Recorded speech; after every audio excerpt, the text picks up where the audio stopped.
From the financial and entertainment epicenter of New York City to the sleeping and empty small cities and towns of upstate, which once bustled with manufacturing, mining, and farming.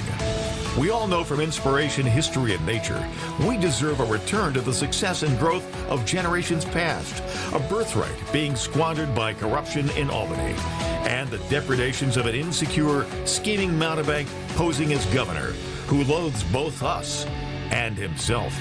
As liberty beckoned to enslaved peoples behind the Iron Curtain via American broadcasts after World War II, we now say, believe, rise, and join us.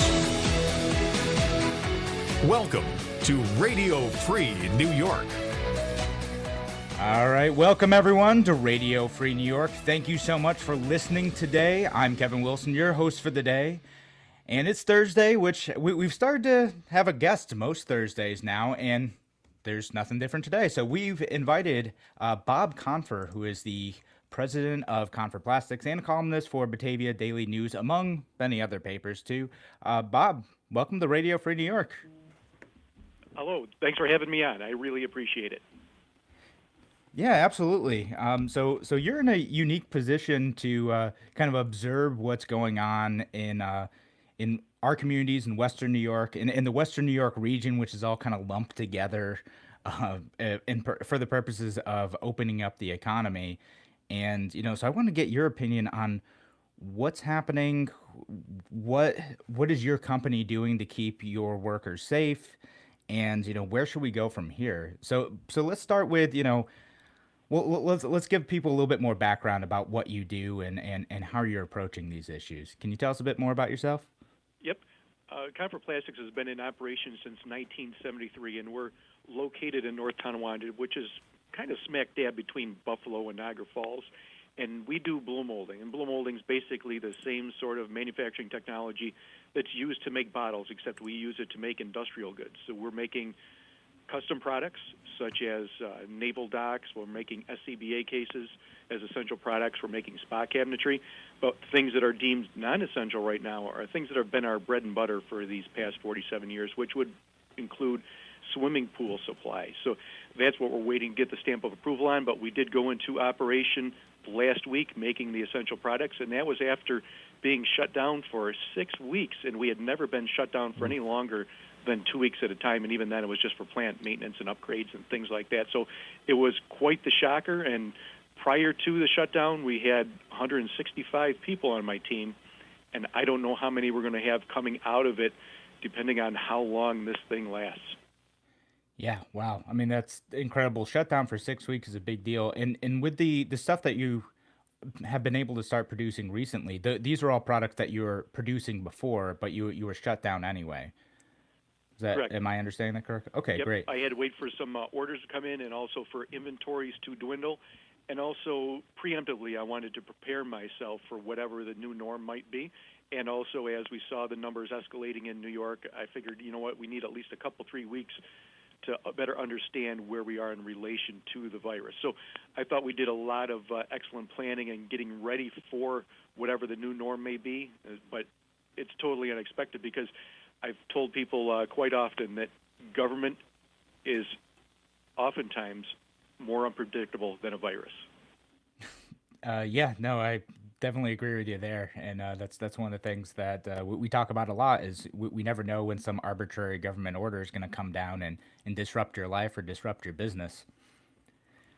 Now, yeah, and the difficult thing for us here is, as you mentioned, Western New York is such a vast area, and a lot of people would consider Buffalo and Rochester to be Western New York, but for your primary listening area, you all got the green light to go into operation, but we haven't yet in Buffalo, Niagara, and it looks like they've restarted the 14-day period that's necessary to get that. So we're probably looking at closer to June 1st to start up, but if these trends continue with that hospitalization rising just a little, I wouldn't be surprised if we're looking at June 15th for the major initial phase restart.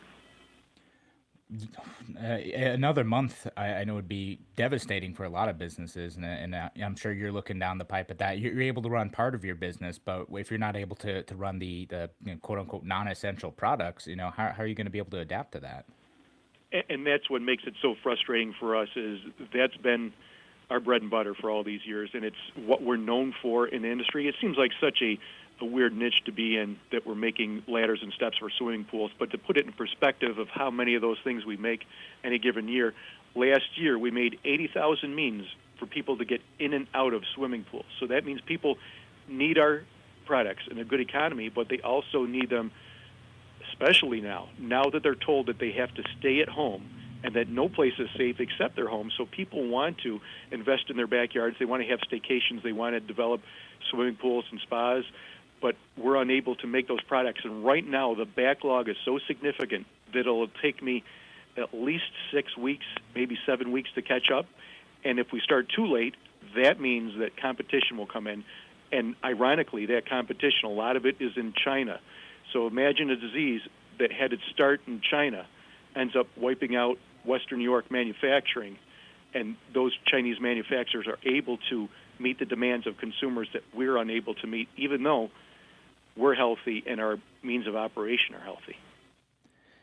Yeah, and kind of to that end though, like a lot of people may look at your business, and no offense, I don't mean any offense by this, but they might say like, "Oh, isn't pool supplies frivolous?" And I know you said, "Oh, people want to do their backyards," but is it worth producing these items for the sake of versus having people get sick potentially on the job, or because you've put people into contact with one another?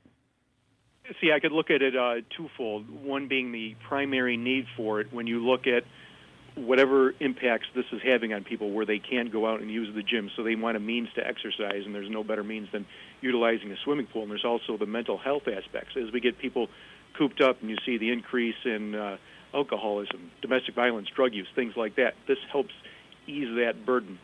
And also when it comes to making sure that people are healthy, one thing we've prided ourselves on is being when it comes to manufacturing, is we have this under our hat that everything that we've always done for all these decades has been based upon OSHA standards and also our own internal standards. So being able to manage risk beyond just the entrepreneurial risk, but also the risk of health and safety for our coworkers, that's old hat to us. And we're able to adjust. We've made considerable plans for opening up, and I've even produced a 12-page narrative, which is actually growing every week, that we are sharing with other employers across Western New York, and also Niagara County is sharing it with any business that wants it, so they can understand how they can open up using us as the model. And something that I found a little reassuring today was the state came out finally yesterday with their guidelines for manufacturers, and it sure did seem like they used a lot of parts of our narrative to define the ideas. In some cases, the language was identical. So that means that we're setting the standard, and that kind of makes it frustrating to me that if the state can trust us, if my county can trust us to have health protocols, why can't they trust me to open?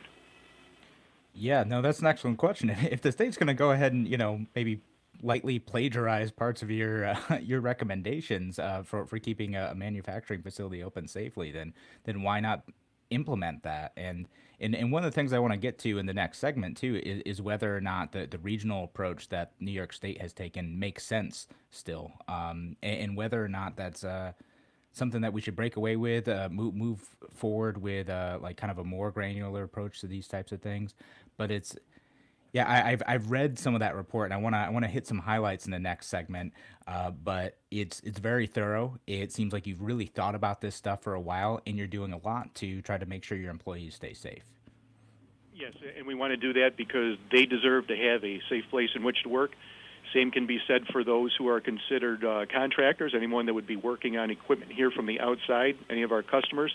And also the community deserves it, and so does our supply chain. So all those customers, they need to have a healthy supply chain because they don't need it to collapse and not be able to have the products that they either want or need.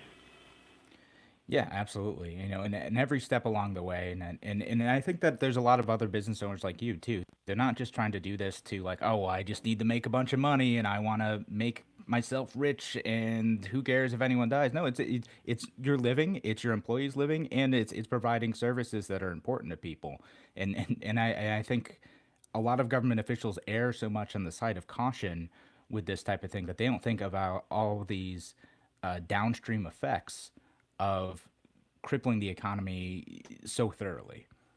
Yes, and I also think it comes down to the misinterpretation of what a lot of policymakers tend to think that businesses might be. They might have it stuck in their head that a corporation is this big, nasty, evil enterprise, when really when you break down the federal statistics, they always show that 99% of the businesses are small businesses owned by mom-and-pop operations.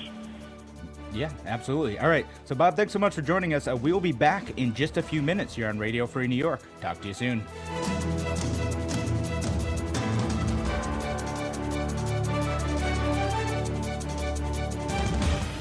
Your business relies on computers and technology to operate. Slow, unreliable networks and servers can cause unplanned downtime and affect your bottom line. The experts at Simple Tech Innovations are here to help. Their preventative maintenance program ensures that your computers and network are kept up to date and monitored for any issues, keeping your business running smoothly. They also help clients achieve HIPAA, PCI, and New York State cybersecurity compliance to keep your network safe and secure. Whatever your business IT needs are, Simple Tech Innovations should be your first call. They've won the Best in Rochester 8 years in a row and have an A+ Better Business Bureau rating. Call them today for a free consultation at 585-200-3182. That's 585-200-3182. Simple Tech Innovations.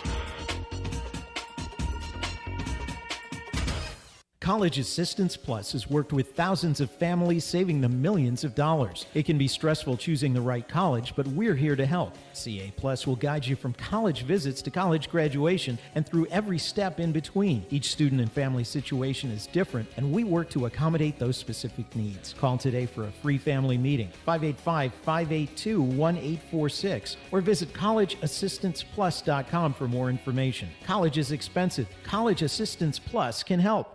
A reminder from Abate Monroe County. American bikers aim toward education. Distracted driving is dangerous, so pull over and eat. Don't try to read your mail and newspaper, and stay off your cell phone. Make a mental note to be more alert, making it a habit to expect the unexpected. Remember to look twice. Save a life. Train yourself to watch for motorcycles which are harder to see. Join Abate, and your family will be protected with a free $4,000 accident policy. Ride safe. Ride free. Ride often. Abate. If you ride with us. Google Abate Monroe County. Why do businesses choose to move their website from Wix and Squarespace to Simple Tech Innovations? Maybe it's their excellent customer service or attention to detail. Maybe it's their ability to give a truly customized solution. Or perhaps they just like the fact that Simple Tech is a local small business that builds great relationships with its clients. Whatever the reason may be, you can rest assured knowing that the local team at Simple Tech has your best interest in mind when building or updating your website. They're hands-on and love helping customers achieve their goals. But don't take my word for it. They've won the Best in Rochester 8 years in a row and have an A+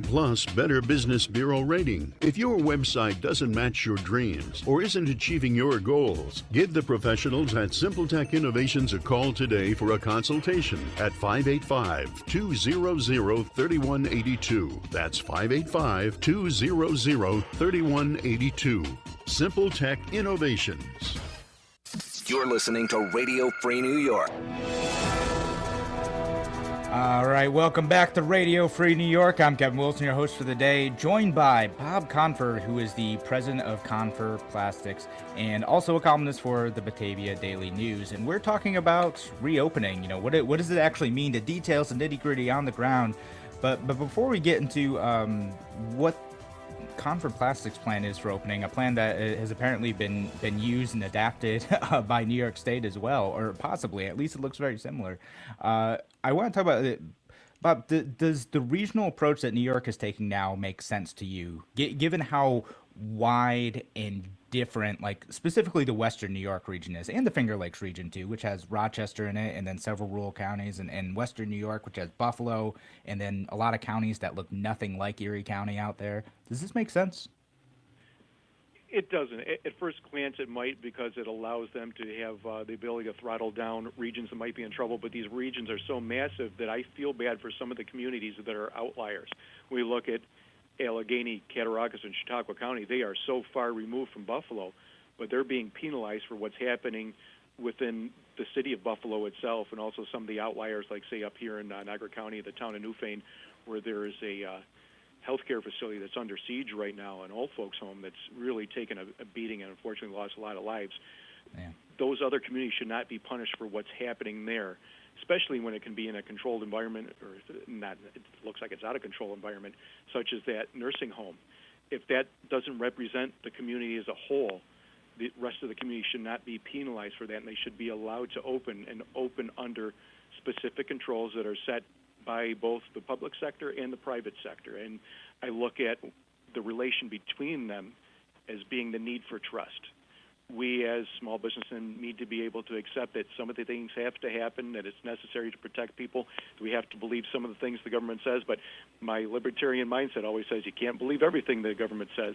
But at the same time, that same government has to trust us in the free markets to do what we have to do to provide safety to our coworkers, to our customers in the community, and they have to believe that we can do that, and I'm sure that we'll show it, and I guarantee that we will.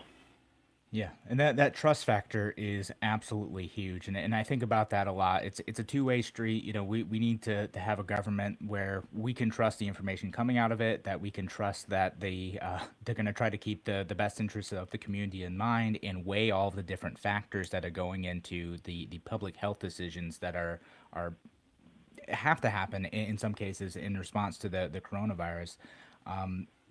You know, so in this case, you know, how do we move forward with this? And also, you know, with the plan that the state's put in place, the phase one reopening, which requires businesses to have some sort of plan in place to do that, is that something that makes sense? Do you think that's part of trust, or do you still think it's too restrictive in terms of letting businesses open on time? See, I think businesses should have a plan. They should be doing it on their own, but I don't know who's going to check it and who's going to verify it. I found it interesting that the Orleans Hub had a news report a few days ago that had a quote from the health departments in Orleans and Genesee counties that said that they would prefer that people have plans, but they will not review or approve plans.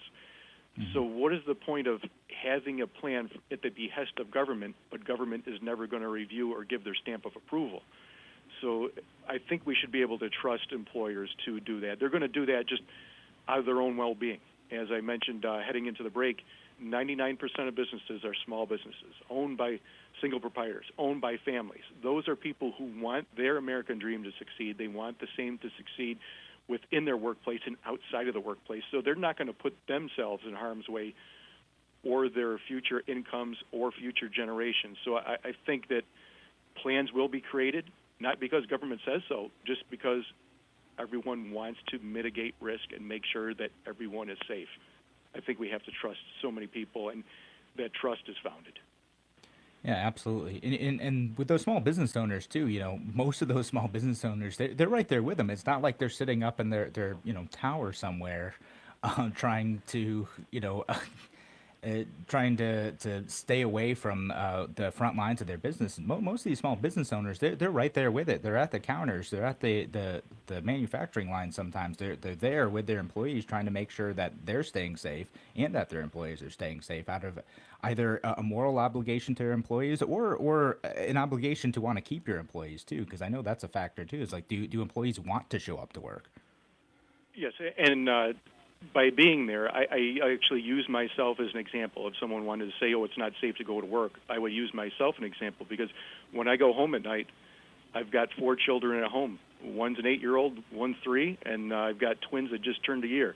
And the last 3 were all preemies, so they probably developed some sort of breathing problems that might linger on later into life, but most of that has been corrected. But at the same time, especially at the young age, they could be at risk. But if I'm willing to understand that I put safe protocols in place here, and I know that it's not a gamble for my life or their life, then that should prove that it's working, because I'm here in the office, I'm here in the factory, interacting with customers as they come in, deliveries are being made, and also my coworkers out on the plant floor. So the exposure's there, and we're doing everything we can to mitigate exposure to the disease. Oh, that's excellent. Now, kind of following up with that too, and I don't know if you've seen this in your own position, or if you've just kind of seen it as an observer of the community. Is there any challenges with getting employees to come back to work because they fear for safety, or because there's kind of some benefit incentives for not being in work? Like, is government creating kind of bad incentives for the economy to not start up? Or is it a good incentive too? Do we want people to stay home, and those financial incentives are worthwhile? See, here's where it starts to get difficult. When it comes to my plant, we haven't had any issues bringing back people at the staggered level to reach what we need for essential manufacturing. But I know a lot of employers around here have a really, really tough time bringing back anybody because they see that extra $600 that gets thrown on top of the state's unemployment. That's a huge disincentive for so many people to work because they're actually earning more being at home than they would working.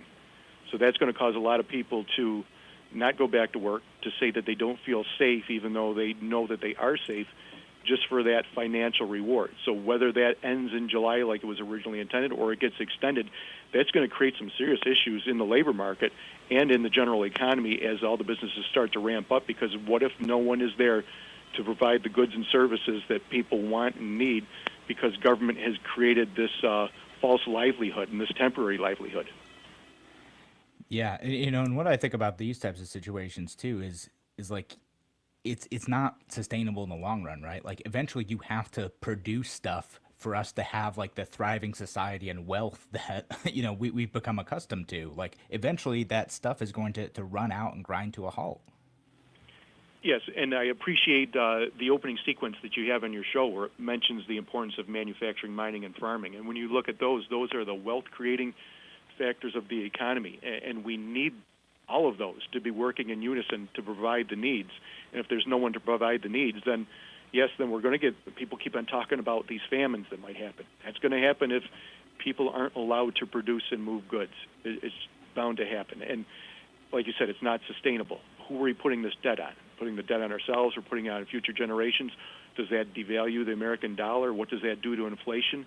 There are so many outcomes that could happen, will likely happen. It's dangerous to consider what 2021 might look like or 2022. It's going to be some scary times.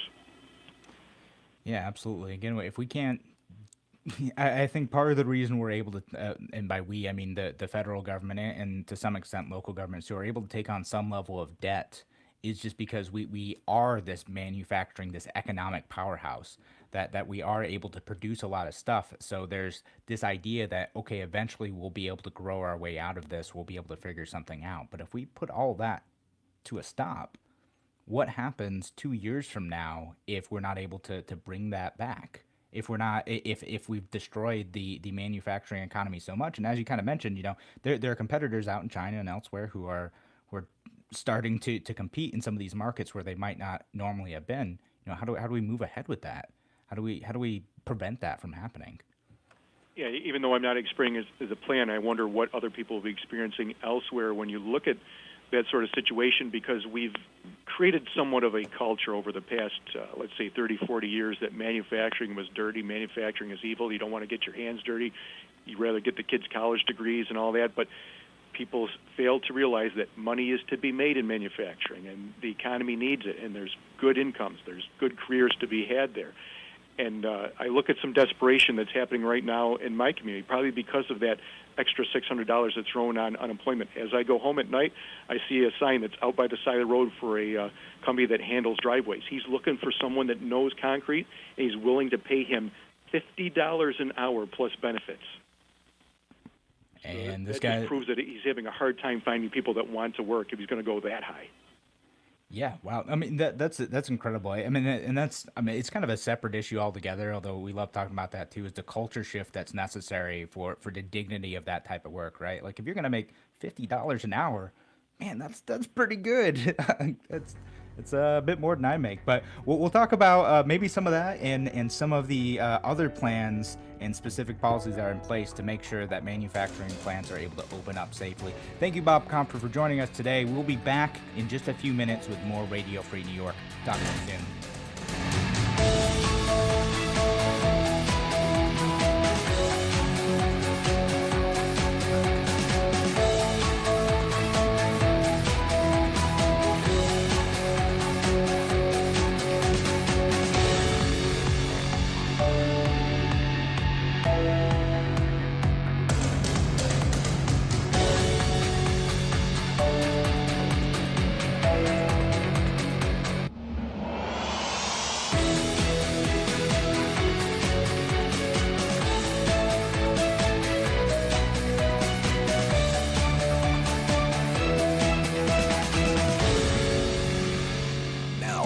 giving twice the power. WYSL. More powerful FM 92.1, FM 95.5 West, and 1040 AM WYSL Avon Rochester. Here's the latest forecast from the News 10 NBC Weather Center for today. We'll see increasing clouds, milder out there. We should get up into the 60s, but there will be the threat for some rain showers this afternoon. Somebody would have that umbrella ready later in the day. Tonight, some rain, maybe a rumble of thunder, much milder, staying near 50. And on Friday, some showers and thunderstorms with temperatures in the 60s. I'm Rich Cadelia on WYSL.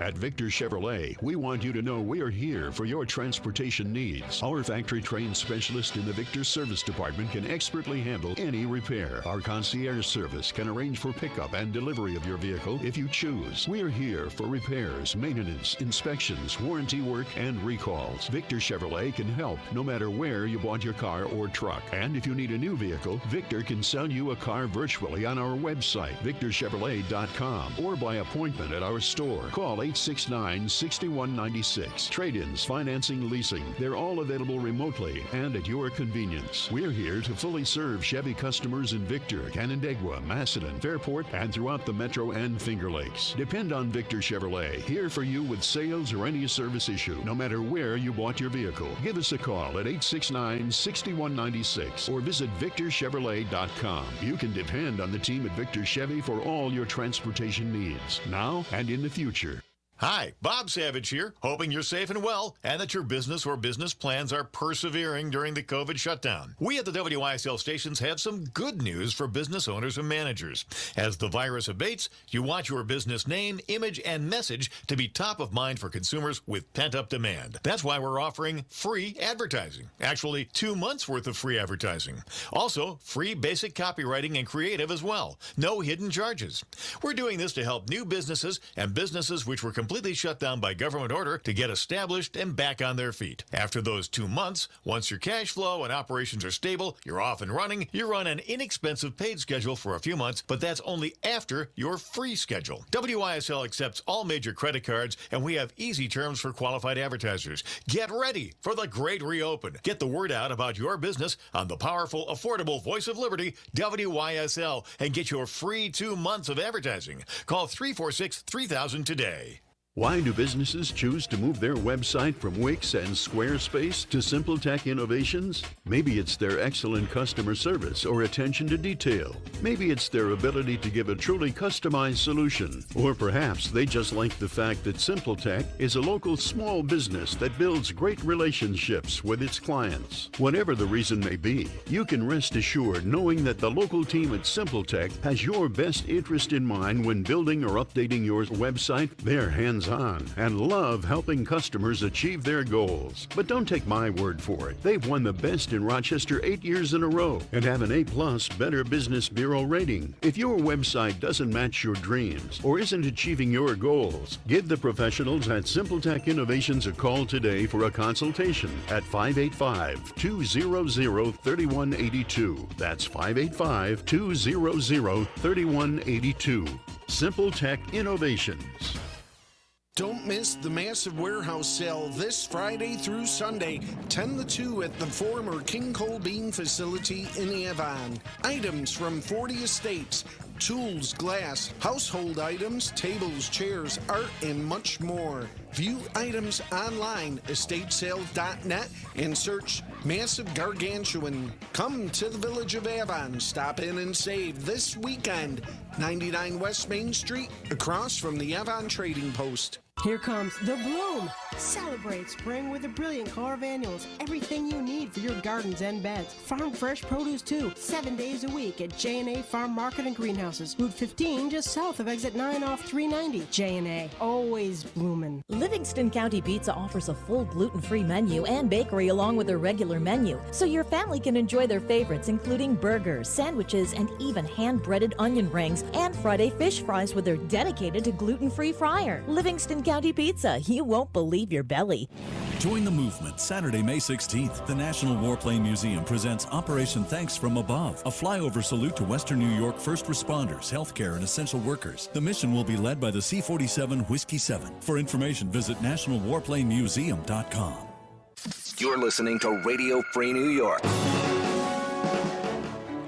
All right, welcome back to Radio Free New York. I'm Kevin Wilson, your host for today, joined by Bob Confer, who is the president of Confer Plastics and a columnist at the Batavia Daily News. Bob, welcome back to the show. We were talking about education before the break, but I do want to hit an important subject because this is what I named the show about, is specifically what are you doing to make sure that your employees are staying safe, and what might other manufacturers do to also keep their employees safe? Like, I'm sure a lot of people out there wondering, like, well, how does this actually keep, us as workers or us as other people in the community safe? What are you doing? One thing that we're doing, which is a pretty significant investment in personnel, is we've created a position called COVID-19 Administrator. We took a bright young man who managed some of our distribution centers. We've transformed him into this administrator. That's going to be his sole position, his sole responsibility for the next, 6 to 24 months, however long it takes the world to beat COVID-19. And what he's going to do, he's going to work in conjunction with me, the plant manager, and the supervisors to make all sorts of controls, revise the controls, do audits, and create that tracking protocol, and also anything that's necessary for tests. So in the event that we did have some sort of positive, he would be able to do all the necessary tracking and also have the cleaning take place. So we're building a network around that to make sure that everyone is protected. So it seems like kind of an astronomical investment in overhead to make for a lot of businesses, but I would consider, or have businesses consider, what is their threshold? What do they feel comfortable with? If they've got 50 people, do they bring on someone like this? If they have 100 people, do they bring on someone like this? You almost have to do it because there's so many moving parts in your company, whether you're working in sales, production, farming, that you've got to have someone focus on this because this represents the new norm, and also it could represent the long-term norm. How do you do that to mitigate the risk? And also, how do you do it to it also comes down to the issues of liability. How do you protect yourself from liability? So by doing all of this, you can protect everyone, and you can do it smartly. And some of the things that he's helped me institute, we're doing daily health screening as my coworkers come to the workplace. We have a tent set up outside. They go in one at a time and get the temperature screening. They get grilled about how they were exposed to disease, if they were exposed to disease, if they have any symptoms, if they've been diagnosed as being positive in the last 14 days, things like that. And then from there, once they get in the plant, they've got mandatory PPE. We're making sure that they're all wearing masks, making sure that they're practicing social distancing, and we've re-engineered the workstations to make sure that everyone is separated. And we've also gone and changed the common areas, because the way that I look at it in my workplace, and probably any workplace, where that individual works is not necessarily the greatest risk for contracting COVID, because they're going to be working in their work area typically by themselves. It's just them and a machine, them and a computer, them and a desk. The greatest risk is had in the common areas. So what an employer does to control the common areas is probably their greatest benefit in maintaining health. So we've actually shrunk down our dining space in the break room. We've gotten rid of our hand scanner. We had a hand scanner which recorded employee time. We've disabled that because we don't want people sticking dirty hands inside of a machine. So we're actually recording hours manually now. It might seem tedious, but it's worth the extra effort. We've done things such as even unplugging refrigerators and encouraging people to bring in their coolers. We've gone to encouraging people to not use the microwave and toaster oven and use a thermos-type container, and we're even going to provide the people the tools to do that by giving everyone thermos-type containers within the next 2 weeks. And we're also going to be issuing everyone's own individual hand sanitizers, so that way the people have the tools to be healthy and to succeed in the workplace and at home. And we've even gone so far as to expand common areas. The bathroom is a typical common area. We've added a whole bay of porta potties outside the plant, so that way we can expand that area and expand the ability to make sure that we have that virus controlled. So there's a lot of things that we're doing related to that, and we're also building significant networks around testing. We are blessed here in North Tonawanda that within 15-minute drive of the plant, I think we're looking now at 8 different locations we can send people to get tested. So we want to make sure that people do get tested, those results get to us immediately, and that we can do the tracking necessary to figure out who was exposed and how they were exposed. And this even holds true for people that would be visiting the plant. We're also conducting these health checks on anyone that comes to the building to make sure that they are not exposing anyone on my team to disease. And also it gives us a record to inform those visitors if one of my team did take ill, to tell them to self-quarantine. So there's a lot of moving parts with this, and that's why I brought in Nick to oversee all of this along with me and my plant manager, because the plant manager and I have other issues to contend with as well as this, where we have to focus on personnel, manufacturing, sales, accounting, all that stuff, and safety is part of our job, and it has been all of the time, but we want to make sure there's that extra set of eyes to make sure we've got those I's dotted and those T's crossed. So there's a lot going on, and also beyond just the ownership of management, it's the ownership of the individual as well. We're encouraging everyone to police others, to self-police, make sure they're following the rules, and I think they believe that because they tend to know my libertarian mindset of the world, and they understand that the way I view it is you're free to do what you want as long as you don't infringe upon the rights of others. So by wearing this mask, they're just doing that simple practice right there and making sure that other people don't get sick. All right. I like that. Personal responsibility. Do what you want, but you need to understand how your actions affect others and take responsibility for that. That's great. I mean, wow, what a thorough job you seem to be doing there. And I think that's great. And you think this is something that other businesses should be able to model realistically? I know, like, hiring your own employee for this type of position, which is understandable. It sounds like Nick's got a big job, but is this something that other businesses can realistically model, if you're in a small factory setting or in a much larger factory setting? Or See, I don't think they can. There's going to be an economic threshold in terms of annual sales or personnel. I don't think any business or enterprise with 50 people or less would be able to have such a position. They could have one part-time where they should probably dedicate, I would say, maybe HR, since they're well-versed in what's necessary for record keeping and also OSHA, that HR should be empowered to pick up maybe a few extra hours a day to work on this and incorporate this into their daily plan in order to make sure that everyone's following the rules and living by the rules, because they don't want their supply chain to be fractured, because it's a little bit of an investment in personnel or an extra overhead, but it's necessary. But I wouldn't go overboard. Like some people might think that I'm going overboard. A small company, if they were brought in a position like that, they definitely would be, because how do you mitigate that cost? How do you spread that on to the consumer? But in the world we're in, we have to do something to mitigate that risk for however long that risk may be out there and however long it may exist in the workplace, however bad it may be. Because the way I look at it is, even if something does not happen now, even if we do get the all clear, what if this happens again in the future? So by creating that paper trail, by creating that playbook, if an event like this does happen, even if it's 5, 10, 20 years from now, you can dust off that playbook because you created the playbook now, and you can put it to use in the future. So it's a wise investment in strategic planning.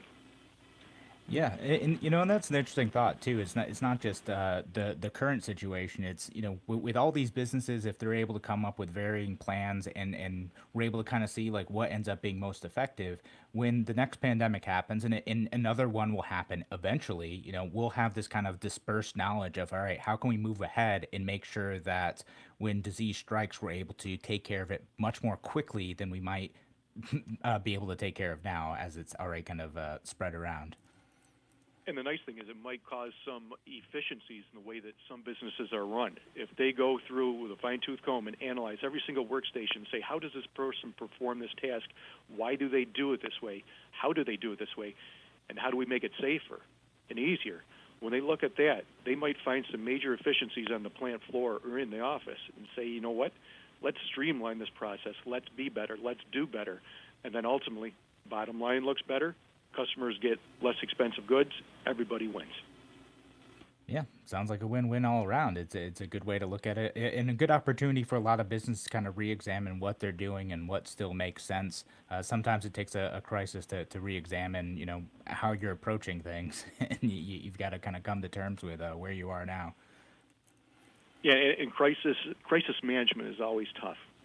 I had wondered a few months ago if all the recent college graduates had wondered if they should have taken a crisis management class, because just looking at recent history, had the Great Recession, now this, there could be crises popping up that are untold crises that we don't even understand right now. So people have to be prepared for that. So this is a good learning experience for anything that might be economic or health-wise.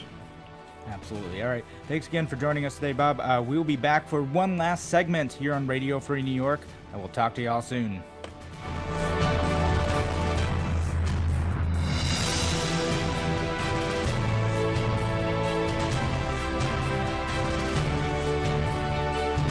Why do businesses choose to move their website from Wix and Squarespace to SimpleTech Innovations? Maybe it's their excellent customer service or attention to detail. Maybe it's their ability to give a truly customized solution. Or perhaps they just like the fact that SimpleTech is a local small business that builds great relationships with its clients. Whatever the reason may be, you can rest assured knowing that the local team at SimpleTech has your best interest in mind when building or updating your website. They're hands-on and love helping customers achieve their goals. But don't take my word for it. They've won the best in Rochester 8 years in a row and have an A+ Better Business Bureau rating. If your website doesn't match your dreams or isn't achieving your goals, give the professionals at SimpleTech Innovations a call today for a consultation at 585-200-3182. That's 585-200-3182. SimpleTech Innovations. Aircraft Environmental Systems proudly supports Radio Free New York. Rochester-based leaders in climate simulation chambers for America's R&D laboratories. We're experts in troubleshooting, calibrations, custom designs, and consulting for more than 40 years. Industry pioneers, we created the first ever fleet of temperature, humidity, and altitude test chambers available to rent coast to coast. Trained and trusted by environmental chamber manufacturers, we are ACES. Find us at acesinc.com. The Rochester area franchise dealers are here to help their customers through these trying times. Service departments and collision centers are open. Vehicle sales are initially done remotely by telephone or electronic means until you're ready to visit the dealership and take delivery of your vehicle. Proper social distancing and cleaning protocols are followed at all dealerships. Please contact your preferred dealer to schedule sales or service appointments for a safe check-in, drop-off, or pickup process. Be safe and know the franchise dealers are here for you, Rochester. Your business relies on computers and technology to operate. Slow, unreliable networks and servers can cause unplanned downtime and affect your bottom line. The experts at SimpleTech Innovations are here to help. Their preventative maintenance program ensures that your computers and network are kept up to date and monitored for any issues, keeping your business running smoothly. They also help clients achieve HIPAA, PCI, and New York State cybersecurity compliance to keep your network safe and secure. Whatever your business IT needs are, SimpleTech Innovations should be your first call. They've won the best in Rochester 8 years in a row and have an A+ Better Business Bureau rating. Call them today for a free consultation at 585-200-3182. That's 585-200-3182. SimpleTech Innovations. Radio Free New York. Welcome back to Radio Free New York. I'm Kevin Wilson, your host for today, joined by Bob Confer, who is the president of Confer Plastics and a columnist for Batavia Daily News. I want to get some of your comments first. Thank you, everyone, for participating in the discussion online. Carrie Bittner says hi. She says hi, Bob. And same with someone named Daybot also says hi. Zimu said that on Twitter, undocumented immigrants aren't receiving any incentives, so they're the most affected by this. That's an interesting point. We haven't talked much about that, but maybe we'll have to talk about that sometime in the future. Jeanette says she's listening out in the Albany area, so thanks to you, Jeanette, for listening. And Garrett asks, how does Bob feel about the Reopen movement and the associated rallies? Bob, you have any thoughts on that? Yeah, I think the Reopen movement is good in its way, as long as people do it under control and actually give directives to the state of what they're going to do, what's expected. And I'm going to take that hardball approach myself with the state. I actually have been forced into it because, as people could tell through my tweets and my columns and everything, I've been understanding and I've been patient, but not everyone has the patience of Job. So my patience has come to an end with not being able to open all the way. And so what I'm doing is I'm bringing in legal to take on the state right now. We're doing it the kind way right now. We're just going to come in with a threat and say, Confer needs to reopen. Here's the plan for the reopening, and you guys actually borrowed from Confer's reopening plan, so that means it's decent.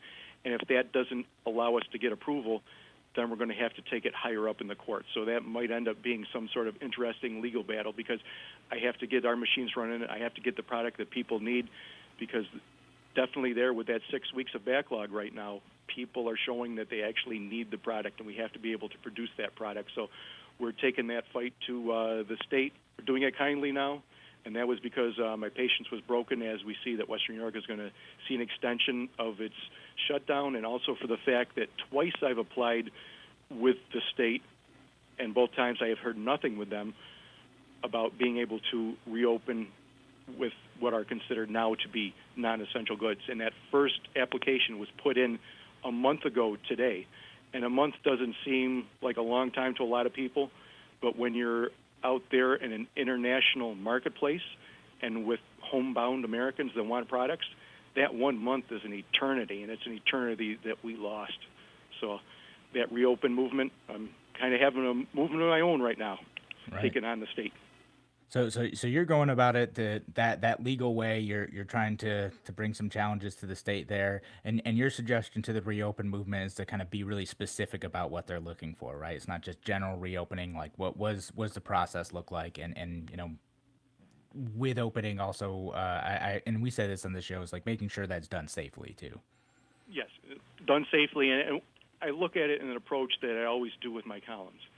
When you have a beef with the government, whether it's the state government, local, or federal, what you do when you bring claims to them, whether it's personal, legal, or whatever it might be, or professional, you always set the table. Explain to them why it's hurting you, explain how it's hurting others, and then give them solutions, because they're going to want to hear solutions, because as I mentioned earlier in their show, there's that lack of trust. So we have to build that trust. You have to give them the ideas, because they're hungry for ideas, and they want to be shown that, yes, here's what I can do. So you have to show them the fault in their ways so they understand the value of your ways.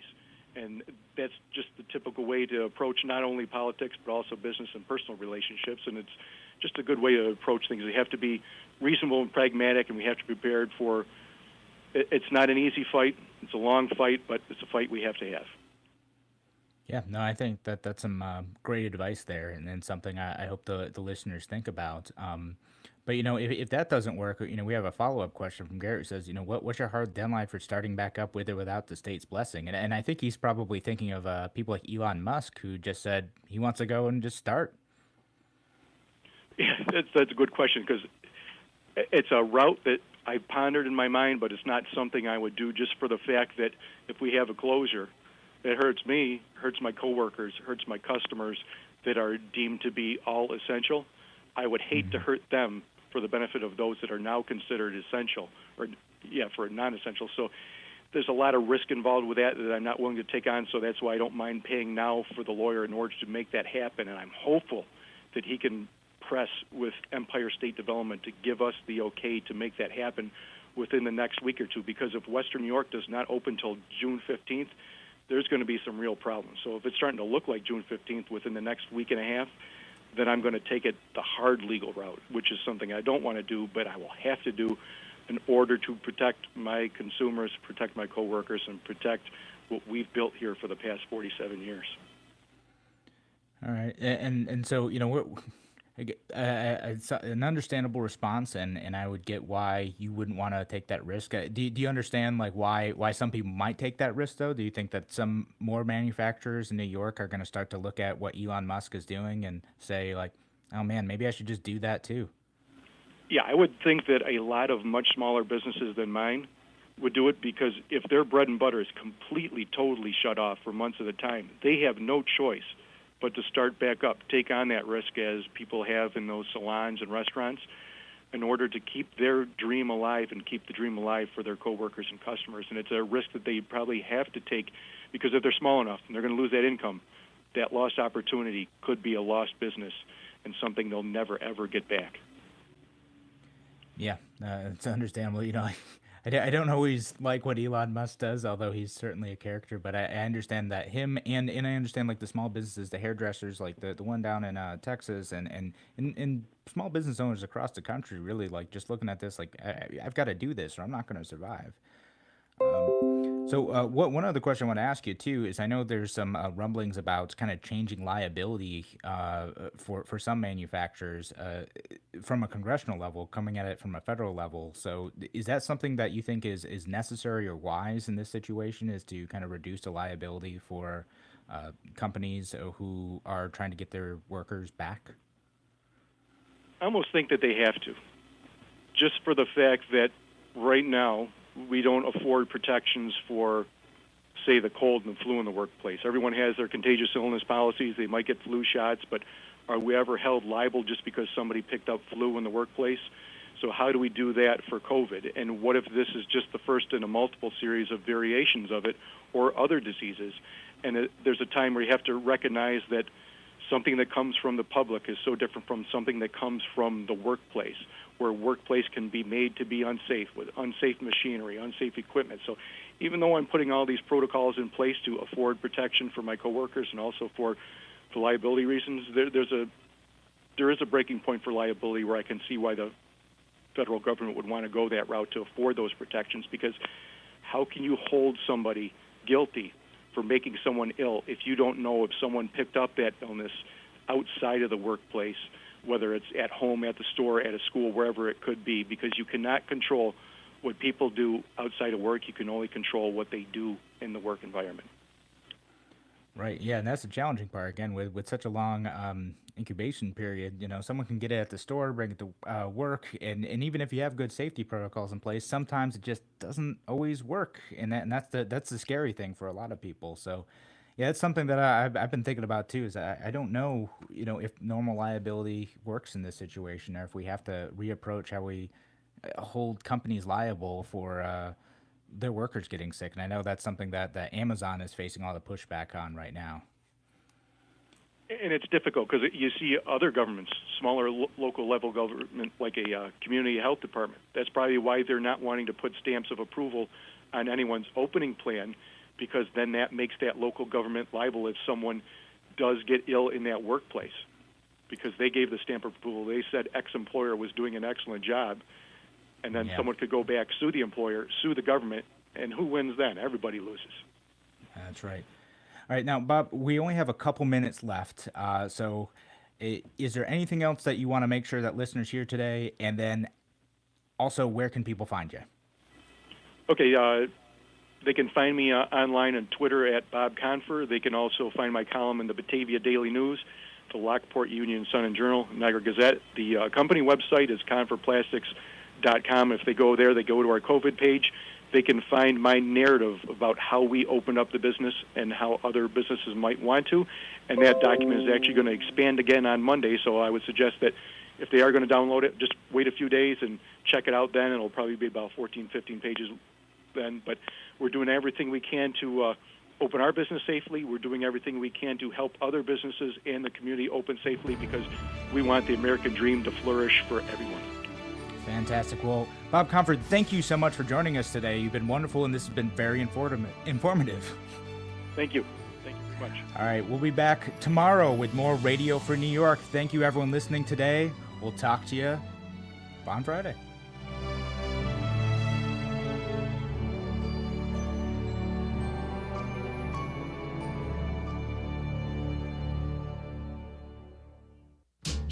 There's a place in the village of Avon you and your critters will love. Whether they're big or small, whether they've got hair, fur, or feathers, Avon Feed fits every need. There's a full selection of pet foods for dogs and cats, bird feeders, suet, and dry shot boots and garden shoes. They've got grass and clover seed too.